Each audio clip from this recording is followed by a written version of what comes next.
Bienvenue sur Les Jongleuses, le podcast qui t'aide à jongler joyeusement entre toutes tes vies et à créer la vie dont tu rêves vraiment. Ici, tu peux te reconnecter à toi et enfin faire de la place à tes émotions, tes désirs et tes ambitions. Je te partage mes meilleurs outils de coach pour te motiver, te bousculer et te chouchouter, ainsi que des conversations sans filtre avec mes invités pour ouvrir grand le champ des possibles. Je suis Ruth Manou, coach certifiée, et je te le dis, aujourd'hui c'est le premier jour du reste de ta vie. Let's go! Hello! Alors je te préviens, cet épisode, il va secouer. C'est le signe que tu attendais pour sérieusement reprendre en main ton alimentation, ta pratique sportive et plus globalement les rênes de ta vie. C'est le dernier volet de la série 5 ans plus tard et clairement, il va te faire l'effet d'un réveil piquant et énergique comme on les aime. J'y reçois pour la deuxième fois Aurélia, personal trainer et maman de 3 enfants. Et je n'aurais pas pu rêver meilleure invitée pour encore une fois dire que le point de départ d'une vie épanouissante et vécue à plein régime,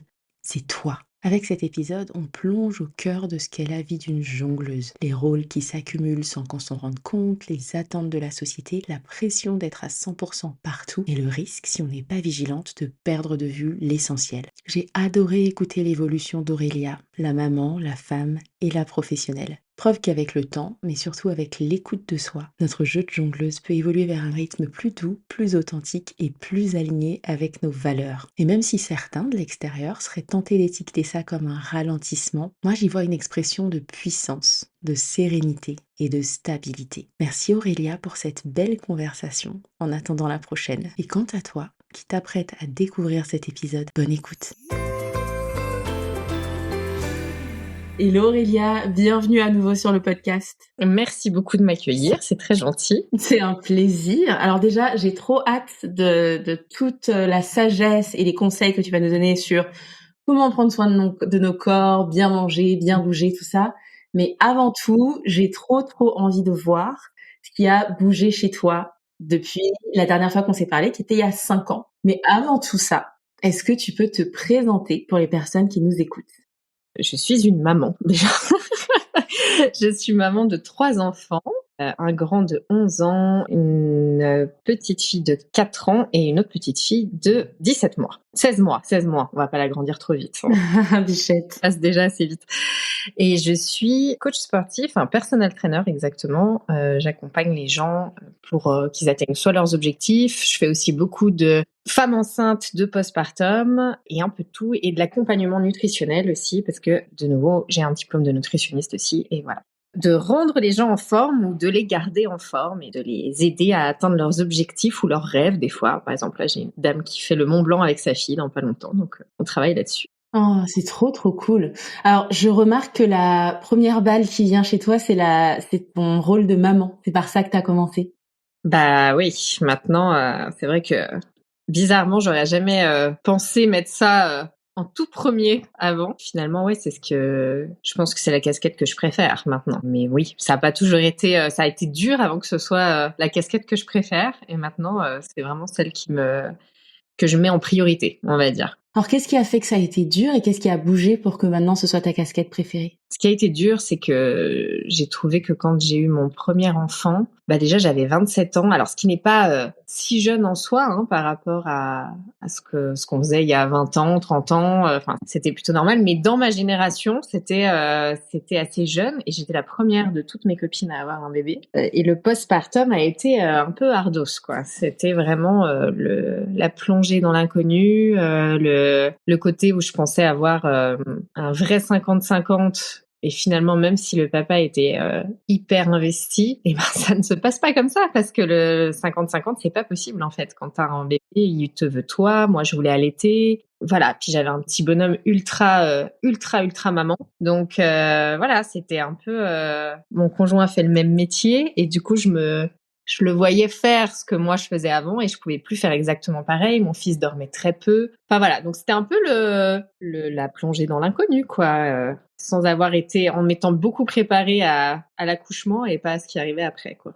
Et en fait, ce qui a changé, c'est ça, c'est qu'après pour les autres enfants, déjà on a mis du temps à remettre le couvert. Moi, je me sentais pas prête avant un bon bout de temps. Et puis un jour, tout d'un coup, c'est venu, l'envie est revenue. Et même si on n'a pas gagné beaucoup en sommeil, même si on pensait que c'était pas possible de faire pire, et c'était pas pareil parce que déjà je savais ce qui se passait, je savais que ça allait passer. Et puis j'abordais pas du tout les choses de la même façon. On a eu une grossesse très compliquée avec, en gros, pas compliquée, mais où on nous annonçait plein de choses terribles qui ne sont jamais arrivées. Et du coup, on n'a pas pu se mettre dedans jusqu'à la fin quasiment, toujours en stress que ce soit, en gros, la fin à chaque écho, en plein Covid en plus. Enfin, tu vois, un petit combo un peu anxiogène. Ce qui fait que finalement, quand elle était là, c'était un peu le bonheur, quoi. C'était vraiment tout va bien. Et écoute, c'est du coup tout passait un peu en second plan, quoi. Et puis le postpartum était pas du tout le même. J'avais tiré un peu de leçons de ce qui s'était passé et surtout après je suis quand même retournée travailler assez très tôt, mais avec elle. Et ça a quand même changé beaucoup de choses, même si t'es sportif, ça change. Enfin, pour moi, ça changeait vraiment la donne, quoi. Et j'ai vu qu'avec ta dernière petite, c'est ce que tu fais aussi. T'as ta petite assistante quand tu vas accompagner tes clients? Alors, plus maintenant. Ma deuxième a fait 2 ans avec moi et la dernière a fait 1 an. Parce que la dernière n'a pas le même caractère que la deuxième. Et du coup, là où ma deuxième était hyper tranquille, avait envie de rester à côté de moi, de découvrir, de faire les choses, la dernière, elle est très aventurière. Et du coup, elle grimpe absolument partout, elle court partout, donc c'est super aussi. Mais du coup, quand elle a eu 1 an, elle est passée dans la crèche où était ma deuxième, mais c'est une crèche parentale, donc il y a quand même une espèce de continuité. Ouais, je me reconnais vachement dans ce que tu dis, parce que moi j'ai eu mon premier à 28 ans, et en fait il y a rien qui te prépare au fait que c'est un bouleversement énorme. Moi je me souviens que j'étais au boulot et je pensais non-stop au bébé en fait. Et je me disais mais c'est pas possible, je suis distraite, j'ai plus du tout la tête à mon boulot.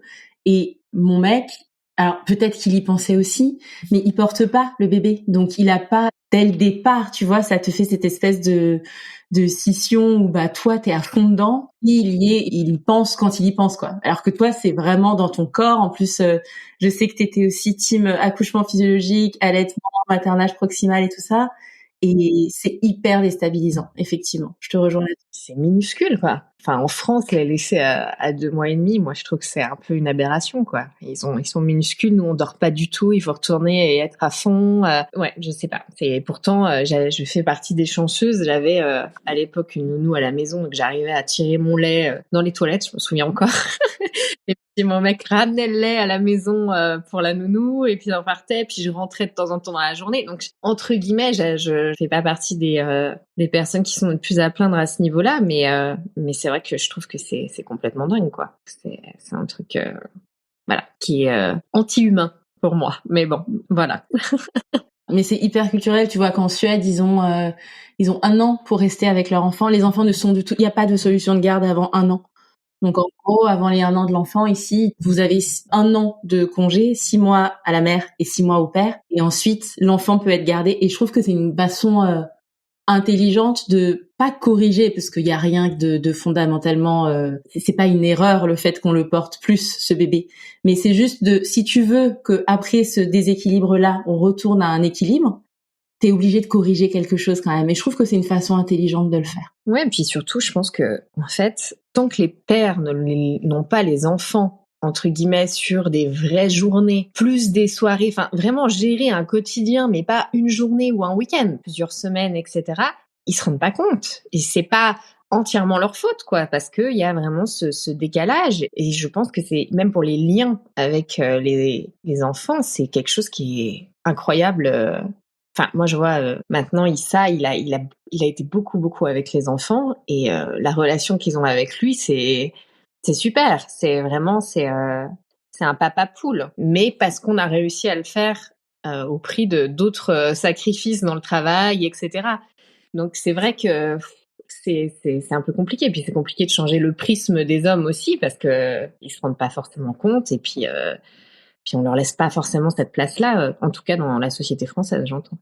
C'est totalement ça, exactement. Ok, donc une vague de la maternité qui vient en priorité. Comment est-ce que le reste a bougé? En quoi est-ce que toi, en tant que femme, t'es différente?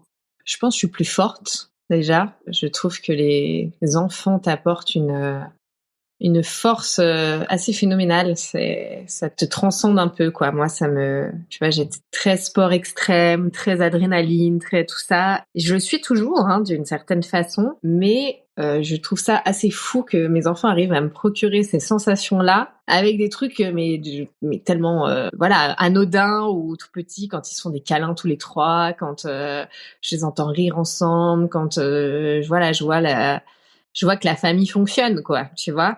C'est vraiment des sensations qui me dopent autant que les sauts en parachute ou quand je veux grimper ou quand, enfin, tu vois, il y a un vrai, pas une drogue, mais si un petit peu quand même, hein.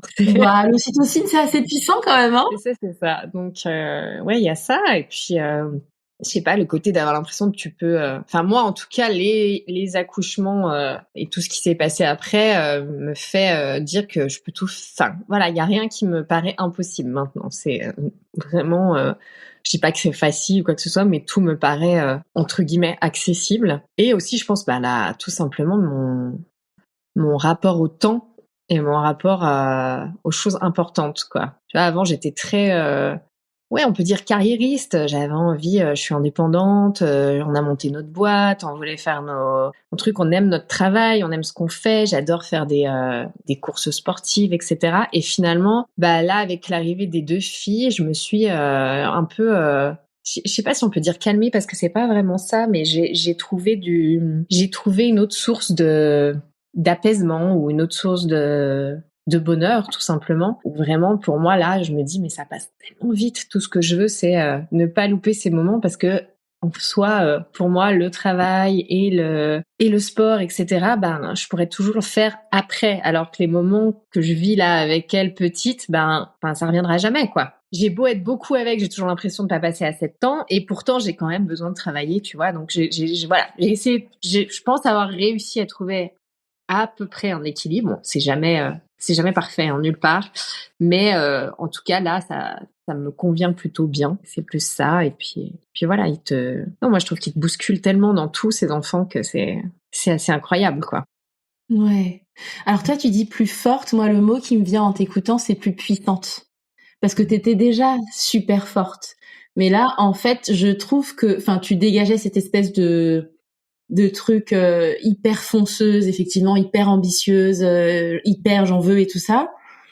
Là, quand on t'écoute parler, on se dit pas tiens, c'est parti. On se dit c'est toujours là et il y a tellement de profondeur en plus. Et il y a aussi cette espèce t'as l'air tellement posé en fait, tellement plus posé que la dernière fois. Enfin, c'est pas que t'étais excitée ni quoi que ce soit, mais quand je dis posé, c'est vraiment cette idée de force tranquille et de puissance en fait. Je me sens plus, et j'avais peut-être plus l'impression, si tu veux, avec l'âge, hein, disons-le. C'est ça, la quarantaine arrive. Voilà, j'ai plus l'impression de me dire qu'en fait, c'est plus la société qui me faisait courir. Même si j'ai toujours envie tu vois, de faire le métier que j'aime, et encore une fois, j'ai la chance de faire, voilà, ce que j'aime vraiment, d'être passionnée, d'être à mon compte, de faire les trucs, ce qui comporte aussi beaucoup de risques et de stress, mais ça fait aussi que j'ai l'impression de mener ma vie moi et de pas me faire mener par autre chose, tu vois. Et donc ça, c'est déjà très important. Donc il y a des choses que je vais sacrifier. Je vais dire, voilà, peut-être que je vais moins gagner ce mois-ci parce que mes enfants étaient malades et j'ai décidé que je restais avec eux à ce moment-là. Surtout, tu vois, la période d'hiver, voilà, tu connais, hein. Donc t'as ces choses-là, mais en fait, c'est des moments où je me dis, moi, je me souviens encore des moments où ma mère était là quand j'étais malade, tu vois, quand j'étais petite, et je me souviens même, avant que mon père meure, de ces petits moments-là. Donc je me dis, c'est des choses qu'en fait qui te marquent quand même quand t'es enfant et qui te construisent, quoi, tu vois, de sentir que t'as quelqu'un qui est là. C'est pas évident tous les jours de le faire pour eux, mais c'est vrai que je sais pas. Disons que j'ai eu l'impression de marcher un peu à l'envers à un moment donné en courant après un succès entre guillemets qui n'était pas du tout fondamental pour mon bonheur à moi et qui était plus pour prouver peut-être des choses que j'ai plus du tout besoin de prouver maintenant en fait. Que maintenant tout ce qui m'importe en fait c'est de trouver un équilibre et de sentir que moi je suis au bon endroit, que ça se passe bien, que je ne sacrifie pas quelque chose qui pour moi encore une fois est plus important. Et alors, la Aurélia sportive et la Aurélia entrepreneuse, qu'est-ce qu'elles disent face à ça? Ah, elles disent que c'est pas facile tous les jours, hein. Non, je pense que bon, après encore une fois, hein, je parle pour mon cas parce que je veux pas parler pour quelqu'un d'autre, mais je l'observe quand même beaucoup parce que encore une fois, j'ai beaucoup de femmes enceintes, beaucoup de femmes qui ont des gros postes dans des entreprises genevoises, qui font des carrières qu'on dit assez incroyables, tu vois. Et encore une fois, je pense que ça dépend du prisme dans lequel t'es, mais je vois surtout que c'est difficile d'avoir tout en même temps. Et que c'est un petit peu la grosse j'appelle ça la grosse illusion de notre génération, quoi. Tu vois, c'est on nous a dit allez hop là, on fait tout en même temps, vous pouvez tout faire, vous pouvez bosser, vous pouvez avoir des enfants, vous pouvez être une super épouse entre guillemets, etc. et continuer à être une super woman, tu vois, moi qui fais mes sauts en parachute, mon escalade, mes voyages, mes trucs. Mais non, c'est pas vrai. Et surtout, tu te perds et tu t'épuises quand tu veux essayer de faire tout en même temps. Et du coup, c'est peut-être ça que j'ai vraiment compris avec l'arrivée des deux filles, c'est que bah il y a un temps pour tout et qu'il y a des moments bah où je mets entre parenthèses, alors pas complètement, hein, mais où je suis moins dans le travail. Je suis obligée d'y être parce que bah je suis comme tout le monde, j'ai le loyer, les factures, tout ça, etc. Mais où je vais moins être dans la productivité et dans la création, parce qu'il y a aussi beaucoup de création dans mon travail où il faut chercher. Je travaille aussi pas mal sur les réseaux, donc tu vois, il y a des trucs. Je me mets beaucoup moins la pression qu'avant. C'est dans ma tête, c'est bah écoute, là tu peux pas. On va pas faire plus à moins de faire un petit burn-out. Donc on va ralentir et puis on va se concentrer sur les choses qui nous font du bien. Puis, enfin, plus ça va et plus tu vois, la situation en ce moment dans le monde te fait aussi, enfin, relativiser beaucoup de choses. Moi, j'ai envie de me recentrer sur mon cocon, d'être beaucoup avec eux, de leur montrer que la vie, ça peut quand même être super, qu'il y a des belles choses, qu'il y a des belles personnes. J'essaye de pas lâcher l'affaire, tu vois, mais c'est pas facile tous les jours, quoi. Donc, moi, des fois, j'ouvre les infos, puis je me dis, mais encore. Et du coup, je coupe.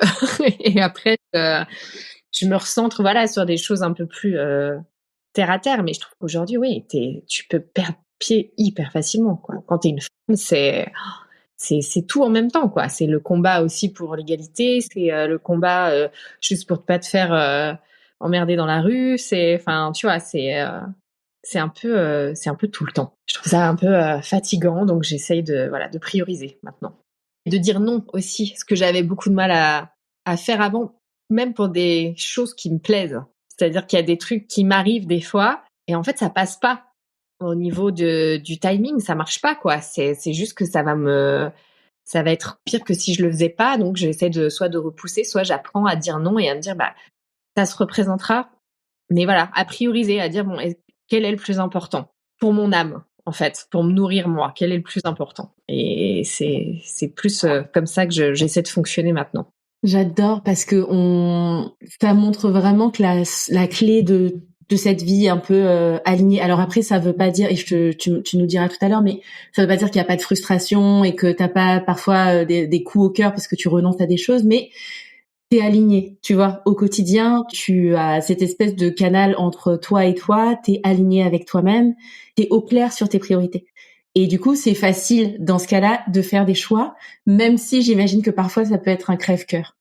Est-ce que tu le vis comme ça aussi ou pas? Exactement ce que tu dis, c'est que je me sens alignée, totalement. Mais ça veut pas dire que j'ai pas des gros coups de mou, que j'ai pas des frustrations, c'est exactement le mot, des vraies frustrations où des fois je vois des choses autour de moi qui vont vite, où je me dis, bah, j'avais cette idée, j'aurais pu le faire, j'aurais pu ceci, et puis après je me dis, bah non, t'as 3 enfants, t'as un petit bébé encore, il y a des moments, ben voilà, ça n'empêche pas, mais surtout il y a ce truc, j'ai l'impression en discutant avec beaucoup de femmes autour de moi, il y a ce truc bizarre de l'âge où on se dit, bah même pas que des femmes, hein, je dirais, ça marche aussi pour les hommes, mais tu vois, il y a ce truc des 40 ans où on dit, il faut avoir tout fait avant et tout.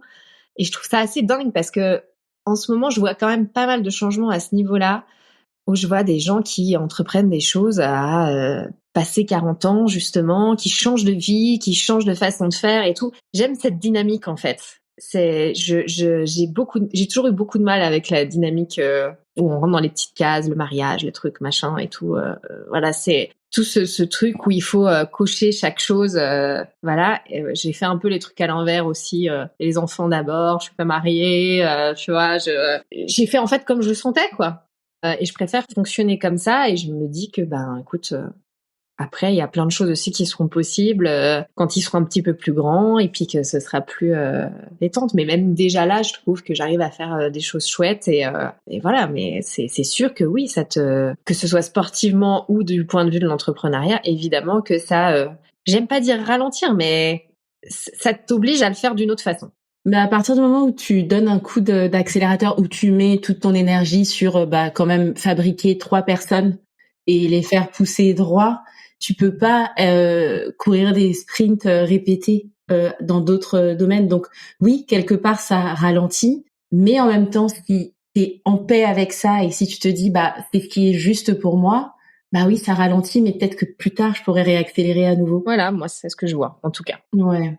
Et en attendant, comment tu jongles avec les frustrations? Parce que moi, c'est aussi quelque chose que j'expérimente. Parce que dans notre modèle de vie, on a des enfants qui vont... l'école ici ne dure pas très très longtemps. Je veux pas non plus les laisser 15 ans. Ils font des choses après, j'ai envie de passer du temps avec eux et tout ça. Et du coup, moi, je vis ce truc-là de dire, mais si seulement mes journées faisaient 10 heures comme avant, je pourrais faire tellement de choses. Sauf qu'en fait, j'ai quitté un monde de l'entreprise où j'étais à 10 heures. Du coup, quand tu dis les frustrations, les coups de mou, je les partage, mais à 1000%. Et moi, je suis curieuse de savoir comment toi, tu deals avec ça. Comment tu composes avec ça? C'est une bonne question. Je sais pas. Je sais pas trop. Je pense que vraiment au quotidien, je vois par exemple que, parce que je fais aussi des très grosses journées des fois, je vois très bien que quand en gros je suis pas là le soir, même si d'un côté ça me fait souffler parce que c'est aussi agréable, tu vois, de pas avoir à gérer tout le tunnel, etc. Il y a un petit truc aux tripes, tu vois, qui me prend et qui fait que voilà, je suis pas là, ceci, cela. C'est pas culpabilisant, hein, c'est pas ça. C'est plus du manque, de la tristesse, tu vois, d'avoir besoin de les sentir, d'avoir besoin de voilà. D'ailleurs, ce que je fais quand je rentre ces soirs-là, en général, je vais dans leur chambre et je vais sentir dans le petit coup, tu vois, juste le Tu les sniffes, quoi, là, un voilà, petit coup de sniff. Bah oui, oui, tout à les fait. enfants, il y a aucun doute là-dessus. C'est plus ça, et cette frustration, en fait, elle disparaît assez facilement avec ça. Elle vient, et je me suis rendu compte d'ailleurs que c'était tout à fait vrai, elle vient beaucoup, cette frustration, quand je fais pas des choses dans la nature, dans l'extérieur. Beaucoup plus que si c'est quelque chose que je vais pas réaliser professionnellement, c'est le fait de pas réussir à aller en montagne, de pas réussir à aller faire des randos, de pas réussir à aller courir, de pas... Voilà, c'est plus cette frustration-là qui dure, je trouve, pour moi. Parce que je me rends compte vraiment, par exemple, quand je vais en montagne le week-end, que ça remet tout à plat à chaque fois. C'est vraiment le reset, ça remet tout au bon endroit, au bon étage aussi. C'est ce qui me fait du bien.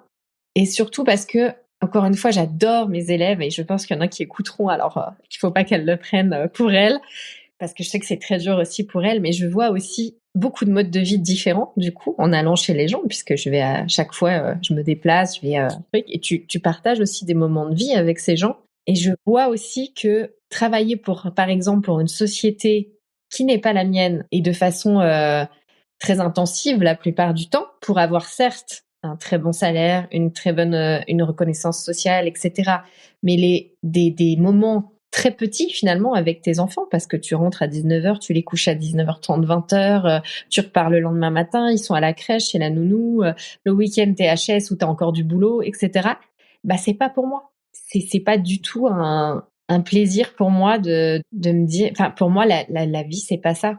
Enfin, j'ai l'impression que il y a pareil, il y a je trouve pas d'autres mots. Alors, je suis désolée pour la vulgarité, mais je trouve qu'il y a un gros foutage de gueule, tu vois, sur. On peut jurer ici, il y a pas de On souci. peut jurer. Donc, il y a un gros foutage de gueule sur le côté où on nous a en gros mis dans la tête que pas dormir la nuit, c'était bien, il fallait bosser, que être 12 heures par jour au boulot, c'était normal et c'était super. Et la plupart du temps, dans 90% des cas, pour des entreprises qui ne sont pas les nôtres. Et moi, ça, c'est un truc vraiment qui me met presque en colère parce que le nombre de gens que j'ai vus bazarder au bout de 15 ans alors qu'ils avaient donné tellement de choses à leur entreprise, y compris justement les jeunes années de leurs enfants, ça vaut pas le coup. Ça vaut pas le coup. Ça vaut pas le coup d'aller dans des espèces de tourbillons où on te fait croire que c'est ça la réussite. En tout cas, c'est pas ma vision de la réussite. Et plus je côtoie les gens autour de moi et plus la société et plus mon âge avance et plus je suis convaincue de ça, quoi. J'adore. Un alignement vraiment presque parfait. Parce que là, ce que moi je comprends, c'est si j'arrive pas à créer les espaces pour me ressourcer, là c'est compliqué. Là, je suis vraiment frustrée, je suis pas bien. En revanche, si le troc que je fais, c'est aller travailler pour pas voir mes enfants et pas voir mes enfants, là vraiment ça t'intéresse pas, quoi. Donc en fait, j'ai l'impression que le truc sur lequel tu fais pas du tout l'impasse, c'est ta vie de famille et toi, en fait. Ton bien-être, ton self-care, ta connexion entre toi et avec la nature. Ouais, j'essaye. J'arrive pas toujours. Soyons honnêtes, comme tu dis, c'est pas parfait, hein, vraiment. Mais, mais disons au moins, j'ai appris à reconnaître. C'est-à-dire que je sais quand, ça veut pas dire que j'y arrive, mais je sais quand j'ai besoin de prendre du temps pour moi. Je sais quand c'est indispensable pour qu'en fait, ce soit pas une explosion à la maison et que du coup, tout le monde en pâtisse, tu vois. Et j'y arrive pas toujours, hein, encore une fois, parce que la vie, tout simplement, hein, ouais, chercher les enfants, les trajets, on a quand même beaucoup de trajets de voiture, c'est assez long pour aller au boulot à Genève, donc tu vois, il y a quand même ce côté-là, mais j'ai pris vraiment cette habitude presque dans toutes mes décisions aujourd'hui de faire des balances, de mettre dans la balance, voilà, est-ce que ça vaut vraiment le coup que je le fasse pour mon équilibre, en fait, pour que, voilà, est-ce que ça vaut le coup que je déséquilibre la balance pendant quelques temps? Je vais avoir une plus-value ou non? Ou elle est trop minime pour prendre le risque du déséquilibre ou voilà, c'est un peu mon leitmotiv maintenant, mais encore une fois, ça paraît assez parfait sur le papier, mais ça ne l'est pas, hein. C'est vraiment Non, on sait toutes que c'est pas parfait. C'est la théorie. Après, dans les faits, bah parfois effectivement sur une semaine t'as un petit qui est malade et puis un deuxième et puis t'as X mille trucs. Et c'est ça, c'est pour ça qu'on parle de jongler justement. C'est jamais permanent, c'est par essence impermanent et imparfait. voilà. Et en fait, tu vois, tu dis jongler justement parce que bon, le podcast parle de ça, mais en fait, c'est ça, c'est qu'aujourd'hui, j'ai accepté que c'était tout le temps ça, que en fait, j'allais jongler tout le temps. Et avant, j'allais contre ça, si tu veux. J'allais contre le fait, je disais, mais non, mais j'arrive pas à tout faire, c'est pas normal. J'arrive pas à caser ça. Pourquoi j'y arrive pas? Pourquoi les autres y arrivent? Pourquoi? Tu vois? Et je remettais toujours le truc en cause et que ça. Et maintenant, j'ai vraiment accepté, en fait, il faut jongler tout le temps. Donc, tu vois, avant, quand j'avais un enfant malade, mais je me disais, oh, mais c'est pas possible encore. Et maintenant, je le prends plus de la même façon. Je dis, c'est comme ça. Écoute, voilà. Et je me dis, je vais passer une journée avec mon bébé. Voilà. Je le prends pas toujours aussi bien, mais ce que je veux dire, c'est que j'ai changé en tout cas de point de vue.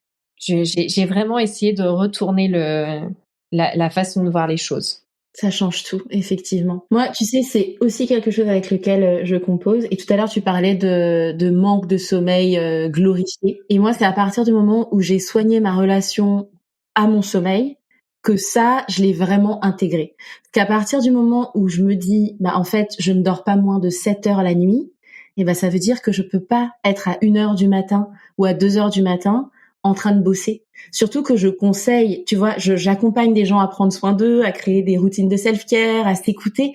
Je peux pas être en intégrité avec moi-même et à 2 heures du matin tous les jours être en train de bosser comme j'ai pu le faire dans les années d'avant. Et en fait, je trouve qu'à partir du moment où t'as ce truc-là, je trouve que c'est un peu la vertu de la limite aussi, de te dire, en fait, mes enfants sont petits, c'est un fait. Je dors 8 heures par jour, c'est un fait. Et donc, je n'ai pas 20 heures par jour pour travailler. Donc, en fait, j'ai 5 heures par jour pour travailler. Du coup, dans ces 5 heures, qu'est-ce que je fais? Qu'est-ce que je priorise? Forcément, je vais dire non à des trucs. Voilà. C'est à peu près ça. Avec en plus, souvent quand elle est petite, tu te couches tôt, mais tu dors pas forcément ton quota d'heures. Mais c'est vrai que par contre, ça c'est vrai, j'ai vraiment appris à me coucher tôt aussi. tu vois. Et à apprécier de me coucher tôt aussi, ce qui n'était pas vraiment le cas avant, où c'était le contraire. J'arrivais le soir et je me disais, ah là j'ai 2 heures, et puis je faisais pas un truc forcément ultra productif, hein. C'était plutôt, tu vois, acte de présence. oui, voilà, ou alors tu te dis, ah bah là je fais rien, tu vois, mais en fait finalement ça fonctionne pas. T'es toujours dans le même truc, alors que dormir un petit peu plus, bon bah pour moi c'est assez, surtout que j'ai besoin vraiment de ça pour être à peu près moi-même et pas un gremlins. Apprendre à se prioriser, je pense, c'est vraiment mais la clé de beaucoup, beaucoup, beaucoup de choses. Tu sais, c'est la théorie de l'avion, hein. Tu mets le masque à oxygène à toi en premier pour pouvoir sauver l'enfant, tu vois. Exactement. Justement, on commence à parler de sommeil, on commence à parler de self-care et de corps et tout ça. Pour moi, c'est une des premières briques pour justement aller bien dans son corps et faire en sorte que ça aille bien dans la tête. Qu'est-ce que toi, tu vois comme brique fondatrice justement du bien-être physique? Et là, c'est à la Aurélia, personal trainer, que je m'adresse. J'ai l'impression de répéter ou que ça a été dit 10 000 fois, mais je me rends compte que finalement, non, les gens restent. Mais l'alimentation, déjà, est fondamentale. Et malheureusement, elle n'est pas du tout fondamentale chez la plupart des gens parce qu'on n'a pas le temps. On en revient toujours à cette dynamique, tu vois. Mais en fait, c'est un peu la base de tout parce que dans ton alimentation, bah, il y a les acides aminés pour que tes hormones soient à peu près au bon endroit, pour que ton stress ne monte pas trop, enfin, tu vois, tout se joue en fait dans ce que tu manges. Et maintenant, bah, on mange mal, puis on prend des médocs pour calmer tout le reste parce que ça prend du temps. Parce que manger bien prend du temps, parce que apprendre à se connaître et à savoir ce qui nous convient à nous d'un point de vue nourriture prend du temps. Et du coup, ça, je dirais que la première phase, c'est ça, c'est d'arriver à se dire que en fait, on perd pas du temps en faisant ça, on en gagne pour plus tard. Mais c'est extrêmement compliqué parce que c'est quand même mon métier d'aller justement titiller les gens là-dessus quand je les ai en one-to-one, mais tant que eux n'arrivent pas à faire cette démarche-là, ils n'ont pas ce déclic de se dire, bah en fait rien ne doit passer après ça, après le côté alimentaire, si tu veux, après le côté de prendre soin de son assiette, de prendre soin de ce que je mets à l'intérieur de moi. Tant qu'ils n'ont pas ce déclic-là, moi je peux pas enclencher les choses. Tu vois, c'est un peu comme un fumeur qui a besoin d'arrêter de fumer. Si c'est pas lui qui le choisit, ça marche pas. Donc moi, je peux arriver avec toutes mes petites astuces, tous mes petits trucs, mes machins. Tant que la personne en face de moi, elle va pas comprendre que, en gros, elle a un seul corps, que ce corps-là, il va l'accompagner jusqu'à la fin de sa vie, que ce qu'elle met dedans, et ben c'est exactement la même chose que le carburant de sa voiture. Ce qu'elle met dans sa voiture, elle fait attention parce qu'elle veut que la voiture dure le plus longtemps possible. C'est exactement la même chose pour le corps. Mais il y a plein de gens qui vont faire l'impasse et qui vont dire, bah non, mais qui ont pas de problématique à mettre de l'argent dans quelque chose de palpable, mais dans la nourriture, c'est plus compliqué. Parce que la nourriture, ça disparaît, parce que c'est pas quelque chose qui reste, qu'on peut continuer à avoir entre nos mains. Et du coup, on donne beaucoup plus de valeur souvent à des choses matérielles que à l'alimentation, alors que l'alimentation va nous permettre vraiment d'être en meilleure forme et d'éviter aussi beaucoup de frais plus tard. Mais juste reprendre le temps un petit peu je sais que c'est extrêmement compliqué pour plein de parents, par exemple, de pouvoir cuisiner le soir, mais tu vas te mettre juste 2-3 recettes très très simples, mais saines. Faire simple, hyper simple, tu vois, une salade, des légumes au four, des trucs très simples, mais qui font que, déjà, tu poses les bases, tu manges des repas où il y a pas plein de petites choses transformées dedans qui t'apportent plein d'autres déséquilibres. Et juste ça, c'est te dire, en fait, ceci est une self-care. Ceci est fait pour moi. Je le fais pour moi. Et quand je commence, par exemple, même dans le sport avec mes élèves, parce qu'il y a des élèves que j'accompagne à la fois sur le sport et l'alimentation, puis d'autres qui sont que sur le sport, d'autres qui vont être beaucoup plus que sur l'alimentation, enfin ça dépend. Mais là, quand t'as aussi le sport, c'est la même chose. Quand j'arrive, je dis ok, là on a mis notre heure de sport, cette heure de sport, elle bouge pas. C'est comme le médecin. Le médecin, tu vas pas l'annuler au dernier moment. Et c'est la même chose pour le sport. Parce que ce sport-là, il fait en sorte que toi, tu te sentes mieux. Que ton taux de cortisol redescende parce que tu as justement enclenché d'autres hormones avec le sport. Tu as pris soin de toi et ça, c'est extrêmement important parce que, en fait, ça joue dans ta productivité. Ça joue, tu as l'impression de perdre 1 heure dans ta journée, alors qu'en fait, tu gagnes sûrement en productivité, tu gagnes justement en bien-être, tu gagnes juste en te disant, bah, j'ai réussi à faire ça pour moi. Juste ça. Tu sais, pour le cerveau, pour tout ça, c'est quand même hyper important. C'est clair. Mais tu sais, je pense que c'est ce truc de... j'ai l'impression qu'on a fait un truc en tant que société qui est de dire nos corps n'existent pas vraiment. Je sais pas si je suis claire. Comme si notre réalité biologique, elle comptait pas. Tu vois, je discutais avec Gaëlle Baldassari sur le cycle menstruel. Bah, ça a un impact, en fait. On n'est pas que des têtes pensantes, en fait. On a des corps que si on les comprend pas, on peut pas avancer. Mais on a créé une société où c'est comme si on était complètement désincarnés, des machines à produire et à courir, en fait. Et moi, c'est un peu le frein que j'avais avec le sommeil, qui était de me dire, si je vais me coucher maintenant, je perds du temps.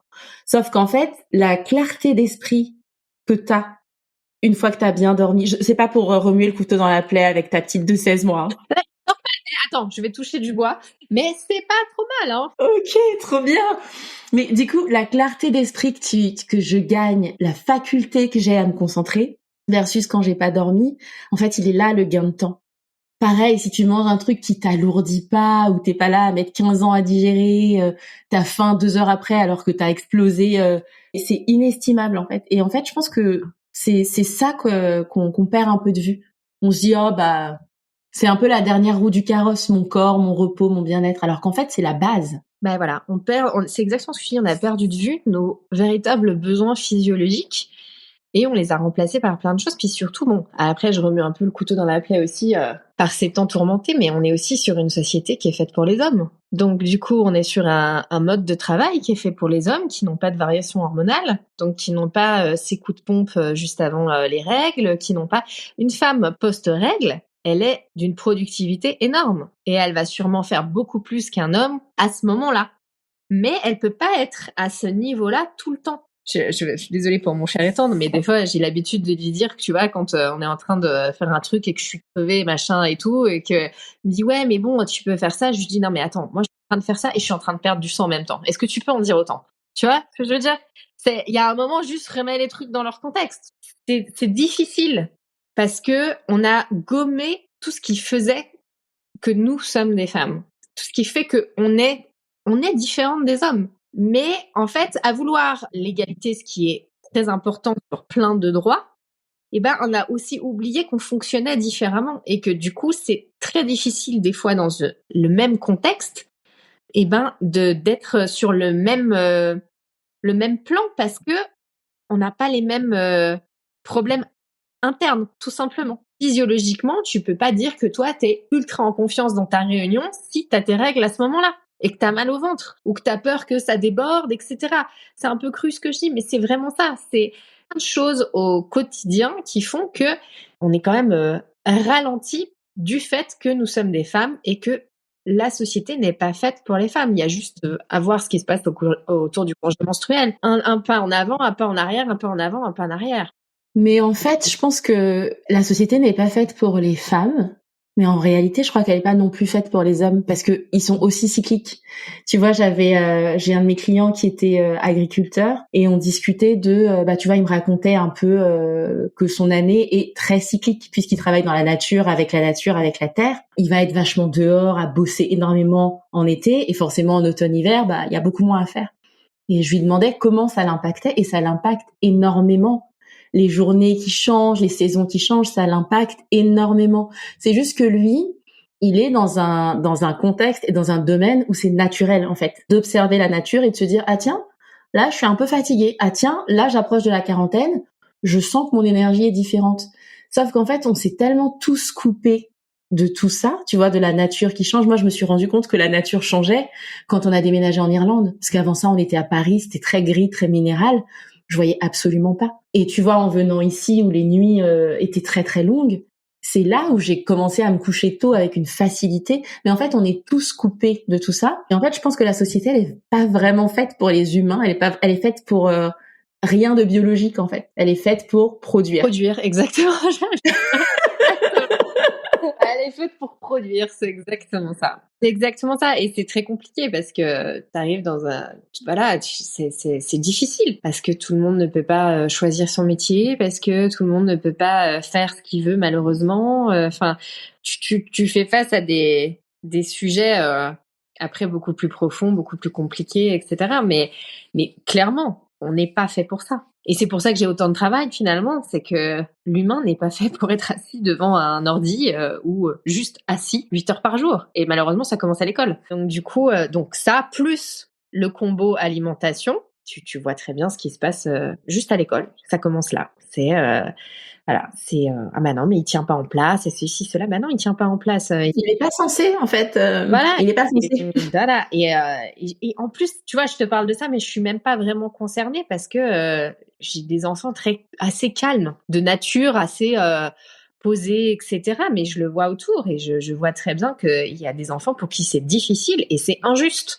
Parce que c'est pas normal, entre guillemets, d'être... Je trouve qu'il y a eu beaucoup d'efforts de fait quand même. Tu vois, par exemple, là, en maternelle, je les vois faire énormément de choses que moi, j'ai jamais fait quand j'étais en maternelle, tu vois. Mais là, ils font des sorties, ils font même de l'école dans la nature, plusieurs matinées par trimestre, etc. Donc, il y a quand même des évolutions. Mais tu as l'impression que c'est toujours dur de faire passer cette évolution. Tu vois, ça fait des années qu'on parle justement de la Suède, la Norvège, etc., que t'en entends parler, mais il y a rien qui bouge. Pourquoi on n'arrive pas à s'aligner là-dessus? Pourquoi on n'arrive pas à aligner les enfants là-dessus? C'est des enfants qui sont à l'école jusqu'à 17 heures, mais comment ils font pour avoir d'autres passions, pour cultiver d'autres choses, pour on dit la société française n'est pas sportive. Bah, t'es mignon, mais on le met où le sport? C'est truc. Moi, mon fils, il est en sport-études et il arrive à faire ça parce qu'il est en sport-études. Mais tout le monde ne peut pas être en sport-études. Juste découvrir des sports, tu vois, juste ou un tempérament artistique. Aller pouvoir avoir le temps de dessiner, de faire de la musique, d'être en contemplation. Moi, il y a rien qui me rend plus heureuse que quand j'entends ma fille me dire: «Oh, maman, t'as vu là-bas, le soleil, il est comme si... T'as vu les nuages roses?» Tu vois, je me dis: ah, elle voit la beauté du monde. Elle arrive à voir ça. J'ai peur qu'elle le perde parce qu'on le perd en grandissant, ça, beaucoup. Mais encore une fois, on n'arrive pas à s'aligner dessus. Déjà, je pense qu'il y a une question de manque de moyens. On trouve de l'argent pour faire des plans pilotes pour mettre des uniformes et des trucs comme ça. Tu vois ce que je veux dire? Totalement. Mais c'est, en tant que société, qu'est-ce qu'on veut, tu vois? Les sociétés suédoises, ça fonctionne comme ça parce que, encore une fois, quand tu fais ton enfant, bah, c'est organisé pour que le père et la mère s'en occupent. Et donc, on considère que c'est normal, on considère que la famille, c'est important, on considère que le temps dans la nature ou l'accès à la nature, c'est important. Tu peux pas ici empêcher quelqu'un. Tu vois, typiquement, si tu as une maison près du lac ou près de la mer et que ton jardin est par là, tu peux pas empêcher quelqu'un en fait d'accéder à ton bout de plage parce que c'est tout le monde a accès à la nature et c'est vraiment des questions d'état d'esprit. Tu peux pas dire à une maman retourne travailler quand ton enfant a 2 mois et demi pour ensuite l'enfant qui soit gardé jusqu'à 15 heures, ça marche pas, tu vois. Donc il y a aussi qu'est-ce qu'on veut en tant que société et malheureusement, j'ai pas l'impression que ça va dans le bon sens. Voilà, maintenant qu'on a plombé l'ambiance, donne-nous des conseils pour... donc là, tu as commencé un petit peu à dire, fais des choses super simples, des petits légumes au four, des trucs vraiment super simples. Est-ce que tu as d'autres conseils comme ça pour nous, pour des personnes qui se disent, tiens, je mettrais un peu plus de mouvement dans ma vie ou je mettrais un peu plus de bonne nourriture dans ma vie? Qu'est-ce que tu nous dirais? Bah, déjà, il y a un truc qui est hyper important, c'est d'arrêter de penser que pour faire du sport, il faut une salle de sport. Mais vraiment. Et il faut arrêter de penser aussi que pour faire du sport, il faut faire du sport de façon continue pendant 45 minutes ou 1 heure. Tu peux faire du sport morcelé toute la journée. Tout à l'heure, je viens de dire à des élèves qui me disaient la même chose, qui me disaient ouais, mais j'arrive pas à faire un truc. J'ai dit bah écoute, à chaque fois que tu passes une porte, tu fais 3 squats. Tu vois, c'est tout bête, mais ça paraît un peu enfantin, mais en fait, qui le fait? Pas beaucoup de monde. Et si tu le fais tout le temps, t'as des résultats. Bah pareil, une maman qui me disait oui, j'arrive pas, vraiment j'arrive pas. Je lui dis bah écoute, tu sais moi mon truc, quand j'ai mes petits qui sont tout petits et que en gros j'en peux plus parce que faut que je les berce pendant 30 minutes et que je me dis purée, mais pendant 30 minutes je suis là. Alors je me dis plus ça. C'est pareil, j'ai un peu changé de prisme, mais je me le suis dit aussi, tu vois. Oh, 30 minutes. Voilà. Et ben En fait, je fais des mouvements de sport. Et tu me vois dans la nuit, en général, toute lumière éteinte, avec mon bébé dans les bras en train de faire des squats, des fentes, ou alors tu vois ce petit mouvement, t'es sur les genoux puis tu vas un peu en arrière, comme ça. Ça, je l'ai fait je ne sais pas combien de fois parce que ça fait le même mouvement que la petite balancelle du baby worm là, tu vois. Et en fait, c'est super bon pour les quadriceps. Et c'est tout bête, mais c'est des choses qui vont déjà te permettre, quand tu es déconditionné ou en postpartum, de te retonifier. Juste de recréer les terminaisons nerveuses pour dire, OK, on va du cerveau jusqu'au muscle et j'ai retrouvé le chemin. Parce qu'en fait, c'est ça aussi qui se passe, c'est que souvent, on a perdu le chemin et on n'a plus toute cette notion-là. Et le fait, encore une fois, de rester assis tout le temps est problématique. Pareil pour les gens qui sont en entreprise. Tous ceux qui fument pas, je leur dis, mais en fait, si eux prennent des pauses clopes, il n'y a aucune raison que tu prennes pas des pauses escalier. Va dans ton escalier, fais-moi 3 allers-retours. Ça va t'oxygéner, ça fait circuler la lymphe, ça fait circuler au niveau aussi sanguin et ça aide en fait. Ça va même au niveau de la réflexion. Tu vas apporter un petit peu plus de sang neuf à ton cerveau et ça va aller mieux. Et au début, c'est peut-être un petit peu une corvée, mais ça devient très vite un besoin et très vite un réflexe, tu vois. C'est par exemple prendre l'escalier, mais ça, je pense qu'on l'a dit 10 000 fois, mais il n'y a pas beaucoup de gens qui le font, hein, finalement. C'était quoi, 2% des gens qui font ça? Je sais pas. 1%, quelque chose comme ça. Mais c'est vrai que c'est vraiment pas un réflexe. Et le faire avec tes enfants, tout simplement, pour que eux prennent l'habitude de. Quand t'as des enfants, je trouve ça encore plus facile parce que moi, j'ai vraiment ce truc de, OK, qu'est-ce que j'ai envie de leur montrer, moi, tu vois? Donc, du coup, c'est plus, c'est entre guillemets plus facile quand ils sont là parce qu'ils me regardent. Seul, c'est plus difficile, hein. Ça veut pas dire que de temps en temps, je mange pas des grosses cochonneries, etc. Évidemment. Mais c'est un équilibre. C'est couper des légumes avec les enfants parce que c'est plus facile pour eux de les manger. Et puis c'est toi aussi. Tu as aussi cette petite fierté de t'être fait ton repas, même s'il est ultra simple, encore une fois. Vraiment, couper des légumes, les faire cuire au four, c'est d'une facilité sans nom. Je veux dire, ça prend très peu de temps. Voilà. Alors, à la vapeur, c'est encore mieux. Mais ce que je veux dire, c'est qu'à un moment, il faut aussi commencer avec moyen à toi. Tu vas pas te lancer dans je me fais une plantation de graines germées alors que t'as pas le temps de cuisiner. Tu vois ce que je veux dire? C'est step by step. On commence par des tout petits trucs et puis ces tout petits trucs amènent un autre truc et un autre truc et un autre truc et finalement on arrive à changer vraiment une façon de vivre. Puis on s'intéresse parce qu'au début il y a ça aussi, il y a cette méconnaissance que en fait tout ce qui t'entoure agit sur ton corps. Et quand tu t'arrives à comprendre ça, tu te dis, OK, bon, alors qu'est-ce que je change pour que juste je me sente un petit peu mieux? Et quand tu vois, surtout les femmes, encore une fois, avec la quantité de produits cosmétiques qu'on a autour de nous, etc., on se rend compte que, en plus de ce qu'on mange qui ne va pas, en plus du fait de pas assez dormir, en plus de ça, on vient se rajouter un cocktail chimique. Donc c'est ça, c'est des petits trucs tout bêtes, c'est remplacer, tu vois, t'installes Yuka sur ton tel, puis bon, par réflexe, tu scannes un petit peu, tu changes pas tout d'un coup, c'est pas possible. Mais tiens, ça, ce mascara, ça va pas. Bon, alors là, je le change ce mois-ci, puis je reste là-dessus. Tu vois, un truc par truc, par truc, par truc. Et puis ça engendre petit à petit. Et tu te rends compte que, en fait, il y a plein de choses qui vont mieux, puis il y a même aussi des choses dont t'as pas besoin, et tu pensais que t'en avais besoin. C'est aussi assez libérateur, moi, je trouve. Donc vraiment sortir de l'idée que pour transformer quelque chose, et c'est vrai pour le corps, mais c'est vrai pour tout domaine de vie, pour son développement personnel, pour l'organisation de sa maison, pour sa vie professionnelle, sortir de l'idée que si tu veux te lancer dans un projet, il faut que tu y dédies un équivalent temps plein. Ça, c'est faux. Tu peux passer 5 minutes par-ci. J'adore le truc des squats en passant la porte. J'avais vu un reel une fois, une maman qui disait... en gros, qui montrait que chaque fois que ses enfants l'appelaient, elle faisait un squat et ça m'avait fait mourir de rire. Et tu vois, tu rigoles en plus, tu vois. Et tu fais ça avec ton mari, ça peut être très drôle, tu vois. C'est vraiment chacun a son mouvement pour. Alors, on risque de faire un peu plus de sport que nos mecs là pour le coup, tu vois. C'est sûr. On entend un peu plus en maman, mais. C'est tellement ça, tellement ça. Mais tu vois, c'est rendre ça accessible. Arrêtez de penser qu'il faut un lieu pour chaque truc, qu'il faut du matériel pour chaque chose. Non, c'est pas vrai. Parce qu'en fait, c'est autant de blocages, pour le coup, physique, mais je pense que ça a des ramifications mentales, tu vois, de te dire, si j'ai pas ça, je peux pas, j'ai pas acheté mon truc, donc je peux pas. Non, en fait, C'est ton cerveau qui est en train de te tendre un piège pour que juste tu restes bien là où t'es et qu'il économise de l'énergie, en fait. C'est ça. Et ce que je comprends, hein, parce que des fois, t'es crevé et ça arrive des fois, par exemple, à Issa de me dire, mais attends, t'arrêtes pas de dire que t'as pas de temps, mais là, t'en as et tu sors pas, tu vas pas courir, tu vas pas faire un truc. Parce qu'il y a des fois, mon cerveau, il dit, non, j'ai pas trop envie là, hein, j'ai plutôt envie de glander, très clairement, vu que je peux pas le faire beaucoup. Mais en fait, c'est vrai que c'est lui qui a raison sur le moment, même si sur le moment, je l'envoie bouler parce que j'ai pas du tout envie d'entendre ça à ce moment-là. Mais au bout du compte, il a raison parce que je me mettrais un petit coup de pied aux fesses à ce moment-là, et en fait, je serais beaucoup mieux le reste de ma journée. Donc des fois, j'y arrive, des fois, j'y arrive pas, et c'est pas grave. Ne pas se culpabiliser, Ouais.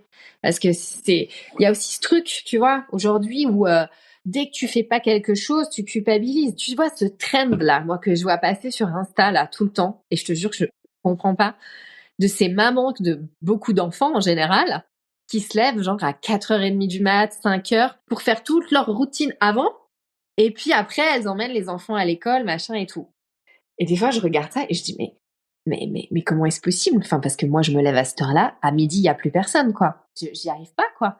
Donc, il faut aussi peut-être se rendre compte que on n'a pas tous le même besoin de sommeil, le même rythme biologique. C'est-à-dire qu'il y a des gens qui sont plus du soir que du matin et tout. Donc, identifier toutes ces choses-là, petit à petit, peut-être pas forcément tout d'un coup, mais voilà. Et se dire, ok, ça te convient à toi, mais ça me convient pas forcément à moi. Et ne pas utiliser ce qu'on voit chez les autres aussi pour se culpabiliser, tu vois. Parce que cette nana qui s'est levée à 4h, peut-être elle s'est couchée à 7h. Ou peut-être qu'elle va faire une sieste et qu'elle te le montre pas. Mais vraiment, tu vois, sortir de ce truc de dire, tout ce que je vois est une injonction. Non, tout ce que tu vois est une proposition. C'est une proposition, c'est exactement ça. Si ça se trouve, elle, ça lui va très bien. Elle est bien à cette heure-là. Tu vois ce que je veux dire? Et c'est sa façon de fonctionner. Moi, c'est pas la mienne, je le vois. Donc, je suis admirative, mais je suis pas frustrée par rapport à ça parce que je sais très bien que c'est pas un truc, je tiendrai pas à une semaine. Tu vois, c'est pas du tout dans mon rythme biologique. Donc, il faut que je trouve une autre façon de le faire. Mais ça passe par un truc que je mets au départ et à la base de quasiment tous mes coachings, c'est de se connaître soi-même. Et en fait, je t'assure que c'est assez fou, mais c'est très très rare que j'arrive chez quelqu'un et que la personne se connaisse, qu'elle sache ce qui est bon pour elle, en fait. Et ça, c'est quelque chose qui demande du temps et il faut vouloir le faire. Et c'est tellement important. On en revient, tu sais, pareil aux menstruations. Là, j'ai une ado aussi de 15 ans en ce moment et on a parlé de ça parce que j'ai essayé de lui expliquer à quel point c'était important de connaître justement les effets qu'avait son cycle sur elle, parce que ça l'aide à passer des caps. Moi, si quand j'avais 14 ans, on m'avait dit, alors que j'avais quand même une maman assez ouverte, mais on parlait peut-être moins de ces trucs-là, où on identifiait moins, on m'avait dit, oui, mais là, t'as envie de tuer tout le monde parce que c'est hormonal, c'est un peu libérateur, parce que tu dis, je suis pas... Tellement. Tu vois, je suis pas folle, en fait, c'est juste mes hormones. Et du coup, t'arrives à réguler un peu ça. Maintenant, j'arrive à l'exprimer. C'est-à-dire que quand ça arrive, je dis clairement, oh là, population de ma maison, je vais avoir mes règles, je suis crevée, je vais casser quelqu'un si jamais il y a une réflexion de travers. Ouais, moi c'est pareil chez moi, à tel point que c'est mon mec qui parfois me le rappelle. En mode, moi c'est moins la colère, l'irritabilité, c'est plus la grande tristesse, tu vois, et la remise en cause de tout. Et comme j'ai une vision du temps très bizarre, je me souviens jamais quand étaient mes dernières règles. Il faut que je regarde dans un calendrier. Et souvent c'est lui qui me dit, oh ma pauvre chérie, mais t'en es où de ton cycle? Ah oui, c'est vrai. Ok, tout n'est pas perdu. Et tu vois, c'est vraiment important parce que ces petites phases de déprime, elles sont super stressantes des fois. Enfin, moi, je trouve que tu te dis mais pourquoi? Je comprends pas. J'ai aucune raison. Je me lève ce matin, j'ai pas envie. J'ai la mort dans l'âme. Mais quand tu te rends compte effectivement que il y a les règles qui arrivent, tu dis ça va. Tout va bien. Dans 2 jours, je vais retrouver ma santé mentale. Mais non, ça me surprend pas du tout que les gens ne se connaissent pas. C'est ce que je vois tous les jours. Les gens ne se connaissent pas, les gens ne se parlent pas et les gens n'identifient pas qu'ils sont pas leurs pensées. Enfin, ça ne me surprend pas du tout, mais c'est cool parce que je pense qu'on contribue à faire en sorte que ça change. J'espère qu'on y arrive. Après, on a aussi, nous, des trucs qu'on connaît pas sur nous, etc. Mais c'est plus engager le chemin sur, voilà, peut-être qu'on peut observer ça, tu vois. Je sais pas. Je trouve qu'en plus, chez les femmes, vraiment, ça joue tellement et tellement de se connaître. Après, je suis pas un homme, donc je peux pas parler à la place des hommes, mais je pense que aussi, Maintenant, Pour coacher aussi des hommes, oui, c'est vital. On n'a pas les mêmes déclencheurs, on n'a pas les mêmes schémas, mais c'est absolument, c'est ce truc de, t'es totalement responsable de toi-même, en fait. Pour être un citoyen, qui tienne la route, il faut que tu sois responsable de toi-même et que tu te connaisses à fond et que tu choisisses comment tu vas, show up dans tous les dans tous les domaines de ta vie. Donc, c'est pareil pour eux. on va étudier pour avoir un métier. Donc, on part du principe qu'en gros, on va faire des études pour connaître quelque chose à fond, pour être très bon dans ce domaine-là et pour aller en faire. Mais c'est complètement incroyable qu'on ne s'étudie pas nous-mêmes. Ça te fait gagner un temps fou. Au bout d'un moment, quand tu arrives à identifier certaines choses, à chaque fois que j'avais des émotions super fortes ou que je m'engueulais avec mon mec ou des trucs comme ça, j'avais des migraines, mais dingues après, dingues. Et en fait, petit à petit, j'ai fait la corrélation, alors qu'avant, je me disais juste j'avais des migraines. Et quand j'ai compris ça, eh ben, elles ont commencé à diminuer. Parce que, en fait, quand je me sentais monter, d'instinct, je me disais, oh, je vais avoir une migraine après, ça va être horrible. Du coup, de moi-même, je calmais le truc et ça va de mieux en mieux, tu vois. Alors, ça marche pas tous les coups, mais t'arrives à jongler, justement, avec des petites choses qui font que, t'arrives à apaiser beaucoup de choses dans la vie, mais il faut accepter qu'il faut prendre du temps pour se connaître. Quand tu te connais, je trouve que la transmission à tes enfants est beaucoup plus facile aussi. Tu t'arrives à faire en sorte que eux se connaissent plus rapidement. Tu leur fais gagner du temps aussi. C'est un tout. Et même dans tout, en fait, dans tes relations avec les autres, tu sais dire stop, tu sais dire bon, ça, non, en fait, c'est pas que je suis méchante, c'est juste qu'il y a un moment, je peux aussi dire que, si ça ne m'apporte rien, j'ai aucun intérêt à y mettre du temps parce que je considère que mon temps est très précieux et que j'ai envie de le mettre dans autre chose. Et c'est pas méchant, c'est juste que tu priorises. Exactement. C'est la chose la plus gentille qu'on puisse faire pour soi-même et pour les autres, en vrai. Aurélia, c'était un plaisir encore une fois d'échanger avec toi. Avant de te laisser, je te pose les questions de la fin, le questionnaire des jongleuses. Est-ce que tu es prête? Oui. Ok. Alors, tu as la possibilité d'envoyer un message vocal à un groupe de personnes sur Terre. Qui est-ce que tu choisis et qu'est-ce que tu leur dis? C'est extrêmement compliqué. Je te dirais pas qu'il y a un petit groupe masculiniste à qui j'enverrais bien un petit message en ce moment du genre Trump, Poutine, etc. Mais je suis pas sûre qu'ils m'écouteraient. Possible qu'ils t'écoutent pas, effectivement. C'est te dire que étant une femme, je suis pas convaincue qu'ils prendraient vraiment en compte mon avis. Non, je pense que j'enverrais un message plutôt à tous les jeunes en leur disant que déjà de pas perdre espoir parce que c'est difficile en ce moment de pas perdre espoir. Ils ont pas besoin de faire beaucoup de choses. En fait, des fois on a l'impression que pour que les choses changent, il faut tu sais pas quoi faire, mais qu'en fait c'est juste des petites choses, juste que la gentillesse ça fait beaucoup, que le juste prendre soin de l'autre, écouter l'autre, ça fait beaucoup, mais que on le fait plus assez. On prend pas le temps, on fait pas et puis de leur dire que peut-être qu'en se priorisant au niveau de la santé mentale, justement de la santé émotionnelle, qui finalement ils enclencheraient quelque chose qui fait que on prendrait plus ça en compte dans notre société. Magnifique. Maintenant, imagine que tu peux envoyer un message à la Aurélia que tu étais il y a 5 ans. Qu'est-ce que tu te dis? Ou qu'est-ce que tu lui dis? Le meilleur est à venir. Ouais. Magnifique. Le meilleur est à venir et puis je pense qu'il y a encore plein de belles choses qui vont arriver. Je pense pas tous les jours comme ça, mais en ce moment je le pense en tout cas. Ok, donc c'est un message que tu envoies à la Aurélia d'il y a 5 ans et que la Aurélia de dans 5 ans t'envoie aussi. Ouais, je vois vraiment ça comme ça. Tu vois, maintenant j'ai l'impression que je supporte pas, par exemple, c'est un peu dur de dire ça, mais j'ai beaucoup de mal à entendre les personnes plus âgées de mon entourage me dire à chaque fois ouais, mais profite parce que tu vois à mon âge ceci, cela. Ça me rend un peu dingue parce que moi je me dis que quand je serai à la retraite, je ferai le tour du monde. Je pourrais, tu vois, que quand mes enfants seront grands, je pourrais refaire du best jump.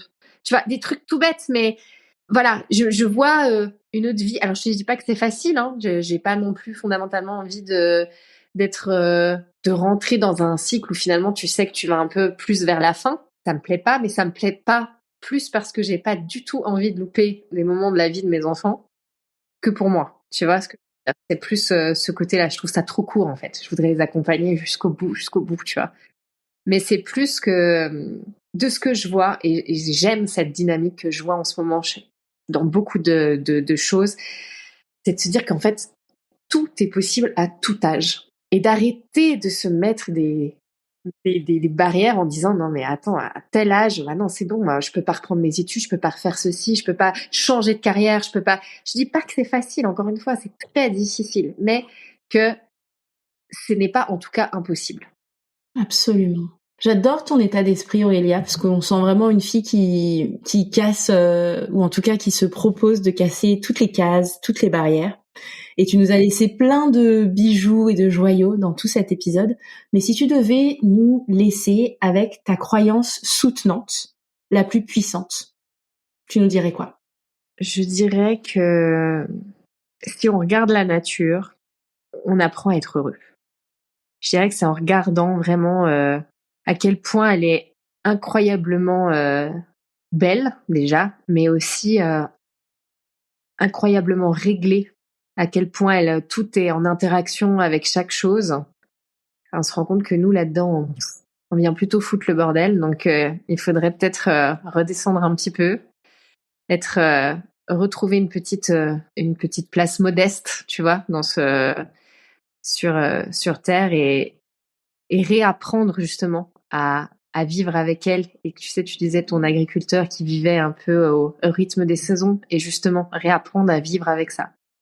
Vivre avec ces choses un peu plus palpables, en fait, tu vois, qui ont plus de sens, donner du sens à ce qu'on fait, savoir ce qu'on a envie de laisser aussi sur Terre. Parce que même si on n'est pas des gens qui vont, entre guillemets, peut-être marquer l'histoire, on va quand même laisser une petite trace à nos enfants, un truc, et savoir ce que nous, on a envie de laisser, et ce qu'on a envie d'avoir apporté sur Terre. Merci beaucoup pour ça, Aurélia. J'ai passé encore une fois un super moment en ta compagnie. Et puis, je te dis à dans 5 ans, ou peut-être avant. C'est fort possible. J'ai pris plein de choses, là, dans les 5 ans qui viennent. J'adore. Merci beaucoup, Aurélia. À bientôt.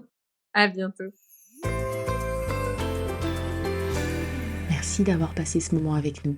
J'espère que cet épisode t'a donné envie de prendre soin de toi, t'a inspiré et t'a rappelé que tu mérites d'être au centre de ta propre vie. Si l'épisode t'a touché, n'hésite pas à laisser un commentaire ou une note sur ta plateforme d'écoute préférée. C'est vraiment ce qui aide le podcast à voyager et à grandir. Et surtout, n'oublie pas de t'abonner, on va finir l'année en beauté avec d'autres conversations qui vont continuer à bousculer, éclairer et révolutionner tous les aspects de ta vie. Je te donne rendez-vous au prochain épisode et d'ici là, prends soin de toi.